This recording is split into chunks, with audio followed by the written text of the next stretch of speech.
केंद्रीय सड़क एवं परिवहन राज्य मंत्री हर्ष मल्होत्रा ने धर्मशाला में मीडिया से मुखातिब होते हुए कहा कि प्रधानमंत्री ने लाल किले से स्वच्छता समेत आधार कार्ड को बैंक से जोड़ने की बात कही। उस वक्त विपक्ष ने खूब हो हल्ला किया और अंतर्राष्ट्रीय बातें करने को कहा, मगर आज पीएम के भाषण की वो बातें ही देश में एक आंदोलन का रास्ता अख्तियार कर चुकी है और देश में स्वच्छता लाने के लिए ज़मीनी स्तर पर बड़े प्रयास हुए हैं। प्रदेश सरकार पर हमला बोलते हुए कहा कि 10 गारंटियों में से भी एक पूरी नहीं की जा रही है। गांव में पानी का रेंट, बिजली 125 यूनिट बंद, हिमाचल की आर्थिक स्थिति भी गड़बड़ा गई है। जबकि पूरा भाजपा सरकार में सुदृढ़ हुई है। नॉर्थ कैंपस सीयू के 250 करोड़ के लिए हिमाचल के हिस्से के फॉरेस्ट क्लियरेंस के लिए 30 करोड़ तक जमा नहीं हुए हैं। उद्योगों की बिजली महंगी की जा रही है, उद्योग छीनकर अपने साथियों को दी जा रही है। थोड़ा दुख के साथ कहना पड़ रहा है कि हिमाचल में जो वर्तमान में कांग्रेस की सरकार है, उनका ध्यान जनता से उखड़ा हुआ है। वो आज सिर्फ सत्ता के भोग में मस्त हैं।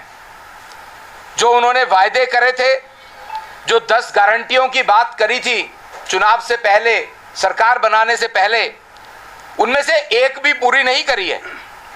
और तो और जो पानी ग्रामीण इलाकों में मुफ्त में मिला करता था जयराम जी की सरकार में, आज उसके भी बिल आने प्रारंभ हो रहे हैं।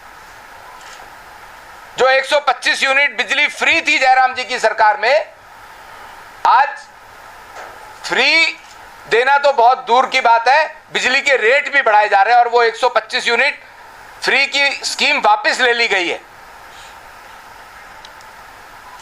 राज्य की सरकार की, हिमाचल राज्य की सरकार की आर्थिक स्थिति आप सब लोगों ने अभी पिछले दिनों देखा होगा। जब जयराम जी की सरकार के समय में हिमाचल की आर्थिक स्थिति सुदृढ़ हो रही थी। आज जो वर्तमान में कांग्रेस की सरकार है हिमाचल के अंदर, वो स्वयं घबराई हुई है। मुख्यमंत्री स्वयं घबराए हुए हैं। उनको लगता है कि इस राज्य की इकोनॉमी गड़बड़ा रही है, इसलिए अलग अलग स्कीम की बात करते हैं। विकास की तरफ ध्यान नहीं है, एजुकेशन की तरफ ध्यान नहीं है। केंद्र की सरकार ने 250 करोड़ रुपए नॉर्थ कैंपस के लिए जो दिया है 1 साल से, वो फाइल लंबित है मुख्यमंत्री जी के कार्यालय में। क्यों लंबित है? कि फॉरेस्ट की क्लियरेंस के 30 करोड़ रुपए देने हैं, उनसे वो 30 करोड़ रुपए नहीं दिए जा रहे। उनको ये समझ में नहीं आ रहा कि हिमाचल के विकास के लिए हमारे बच्चों का, हमारी युवा जनरेशन का एजुकेटेड होना जरूरी है। पर उनका ध्यान पता नहीं किन बातों में है। भ्रष्टाचार में मस्त है ये सरकार। इसके अलावा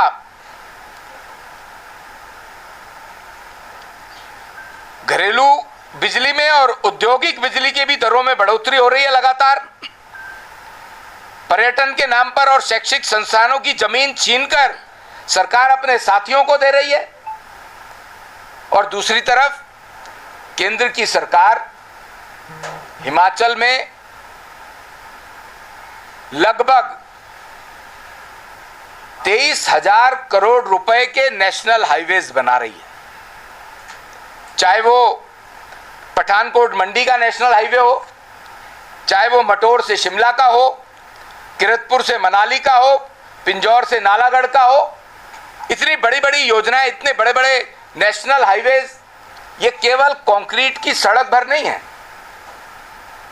ये देश की, ये हिमाचल की इकोनॉमी की सड़क है, इकोनॉमी का विकास है।